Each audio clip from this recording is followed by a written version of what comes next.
Hello everyone, and welcome back to Queen Elizabeth, A Day in Her Life. In our last episode, we saw the newlyweds fit into the society better than Queen Victoria and her husband had done. Princess Alexandra and Prince Edward were both youthful and loved socializing. Princess Alexandra had her hands full helping Queen Victoria in the drawing room duties, but she did it. Towards the middle of the video, we learned that Queen Victoria suddenly seemed to see the Princess Alexandra in a new light. She realized that she wasn't very educated and learned that her son would be bored with her even though he wasn't that much of an intellectual. He liked being around clever people and especially clever women. Then Queen Victoria found out that Princess Alexandra was going deaf, and that wasn't good either. So let's see what's going on today. At this time, Princess Alexandra was pregnant. In June, the princess's favorite brother, Prince Willie, had become King George I of Greece. The princess later in her life said one night at Marlborough House, shortly after her marriage, Palmerston and Lord John Russell asked Prince William if he would like to be King of Greece. The 18-year-old naval cadet answered jokingly that there was nothing he would like better, thinking to himself, if he were king, he would have no tiresome examinations to pass. The English Foreign Office consulted privately with the King of Denmark, and before anything official was said, either to the boy or to his parents, he was formally nominated king and his consent made known in Europe. The Princess of Wales had no delusion as to her brother's new dignity. She had heard about the plan before he did, and had always been against it. Princess Alexandra wrote to the Dowager Queen of Denmark on 9 June, so William has become King of Greece. I'm very sad for that. God give him strength and patience to stand up to what the future may bring. Once her brother was elected King of Greece, the princess became preoccupied with Balkan politics. She didn't pretend that she knew much about that complicated subject. Her policy was a simple one. My brother, or later my nephew, right or wrong, England can guarantee the new Greek constitution. England, with some assistance from France and Russia, had bolstered up Greek finances. England had in fact put the king on his throne, therefore, she argued, it was plain duty of England to keep him there. In November, Prince William's father himself became king. On the death of Frederick VII, Prince Christian ascended the Danish throne as Christian IX. In December, war broke out. German troops occupied Holstein, which the Danes surrendered without a blow, while preparing to fight their hardest to keep Schleswig. The princess's cousin, the Duke of Augustenburg, outraged Danish feeling by coming out on the German side and having himself proclaimed Duke of United Schleswig-Holstein. Every year until 1901, the prince and princess spent the anniversary of the prince consort's death at Windsor. In Queen Victoria's mind, thankfulness for once mingled with grief. She said, we must be thankful that Bertie so improved and altered conduct in his happy marriage with dear Alex, who is a most noble, dear creature. We have a realization of what my angel so ardently wished. Although the Queen was, of course, pro-German in sympathy, this did not alter her affection for her Danish daughter-in-law. The princess could not control her feelings, even though she tried hard to do so. For her, the Christmas at Osborne was not a happy time, so that she was delighted to return to Frogmore House at Windsor and the company of her motherly lady-in-waiting, Lady Macclesfield. The winter frost was intense. All day long on January 6th, the lake at the Frogmore was a gay scene. There was a band playing and the ice crowded with skaters playing ice hockey. In the evening, the princess gave the big children's party a form of games, the snapdragon, and the Christmas tree, and skating.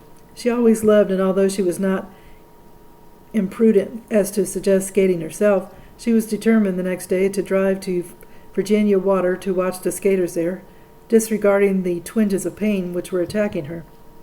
The Prince of Wales pooh-poohed Lady Macclesfield's fears, and off the party drove to join in on the fun. The princess sitting on a sledge chair on the ice. Not till dusk did they return to Frogmore. Almost immediately after their arrival home, Lady Macclesfield, who had herself given birth to 13 children, realized that the princess's time had come and the baby was to be born 2 months too early. She sent in haste to the Windsor town doctor. None of the royal doctors were in reach. She herself prepared to act as a nurse. Nothing was ready, so in the midst of all the other preparations she was obliged to go herself to Callie's, the local draper, to buy some yards of flannel. In the Royal Archives there is to be found a list-headed outfit provided for His Royal Highness the eldest son of Prince of Wales. Seldom can a royal baby have had more inadequate layette. On the list it stated 2 yards of coarse flannel, 6 yards of superfine flannel, 1 sheet of wadding, in parentheses, lent by Mrs. Knowles, 1 basket, and then parentheses, contents wanting, 1 superb lace christening robe. The Prince of Wales behaved admirably, doing all he could to comfort and encourage his wife, while the princess herself showed touching confidence in Lady Macclesfield, who used her flannel petticoat as a receiving flannel. Lord Granville, however, chanced to be at hand, and he was able to bear the testimony of the birth of a future heir to the throne. When the excitement was over, Lady Macclesfield drove everyone from the princess's room, insisting on sleep and quiet.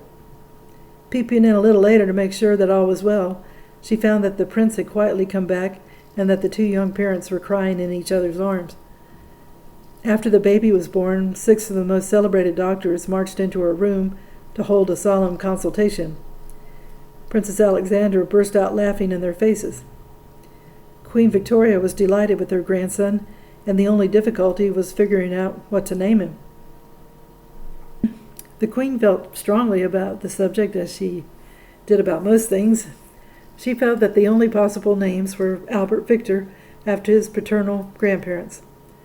Although the parents agreed with her, they felt that the choice should rest with them. I felt rather annoyed, the Prince of Wales wrote to his mother, with a proper display of parental possessiveness, when Beatrice told Lady Macclesfield that you had settled what your little boy was to be called before I had spoken to you about it. So Princess Beatrice, she was only 6 at this time, so she could be forgiven the indiscretion. Well, the baby later became christened as Albert Victor Christian Edward, but except by his grandmother, he was called Eddie. Queen Victoria attended the christening wearing my poor sad dress, which, however, was much liked. The occasion wasn't a very cheerful one. The poor baby roared all through the ceremony, which none of you did, the Queen informed the Crown Princess. Alex looked very ill, thin, and unhappy. She has sadly gone off. At the spring of 1864, it became clear that the great powers were not prepared to rescue Denmark from the inevitable defeat. A week after the baby was born, Prussia sent an ultimatum to Denmark, and the Danes rejected it. Hostilities were renewed. The Danes were driven out of their positions on the Danemark, the traditional frontier of their country, and by mid-February, the whole of Schlossburg was in German hands, with the exception of the stronghold of De Bow. The princess had anxiety for her family and distress for Denmark's plight, and it stayed in her mind, and it made it hard for her to get fully in good health. Before her marriage, both she and her parents had been warned in no uncertain terms that she must abandon her Danish sympathies and become in political matters entirely an Englishwoman. Queen Louise now had the wisdom to remind her daughter where her duty lay. Queen Louise wrote to Lady Macclesfield in a series of charming, ungrammatical letters, thanking her for her kindness and help. Queen Louise described the baby's birth as the only real joy I've had since November, and she added, "Pardon, dear madam, this very black letter in answer to your rosy dear letter, but to write cheerful now must indeed be more than any sensible woman could do." She insisted that her daughter must know that her duty is for those to whom she belongs now, and which give her so many precious signs of love and sympathy. Princess Alexandra was an emotional, warm-hearted young woman, so it was hard to disconnect herself from the fate of her native land. She had no patience for impartiality. At an evening party on the 10th of March, word went round the Prussian diplomat Bernstorff had admitted raising his glass to the toast of the King of Denmark. The princess, dressed in exquisite pink satin, conspicuously cut him dead for the rest of the evening. On March 11th, Queen Victoria wrote anxiously to King Leopold, who was then staying at Buckingham Palace, telling him that Alex's altered appearance in the observation of everyone. She begged King Leopold to urge the prince to take care of his wife. You must not mince the matter, but speak strongly and frighten Bertie. She was concerned about Queen Alexandra's health and about the upbringing of her little grandson. She said that Bertie should understand what a strong right I have to interfere in the management of the child or children, that he should never do anything about the child without consulting me. So this was an ominous sign of things to come, but for the present, Queen Victoria's chief concern was for the princess. In July, she was writing again to King Leopold. The young parents looked very unwell and quite worn out by the most unhealthy life they lead. They must have really looked bad because she keeps writing about. For the prince and princess, the London season of 1864 was even more gay and strenuous than the season before. They dined, they danced, they attended race meetings, they entertained largely at Marlborough, night after night. At last, the princess came to bed very late. It was only to lie awake weeping for the tragic happenings in Denmark. The prince was moved by his wife's tears. Before his marriage, he had been, if anything, pro-Prussian in sympathy. Now he swung right around and came out openly on the side of the Danes. Never again was he to regard Prussia with anything but dislike and suspicion. His attitude towards Prussia was to have its effect upon European history. It became intensified by the intolerable behavior of his nephew, Kaiser William II, and was an attitude which, in origin, dated from the time when he watched his wife grieving for the wrongs Prussia had inflicted on her native land. In February, the Queen had described him as being frantic, thinking everyone wishes to crush Denmark.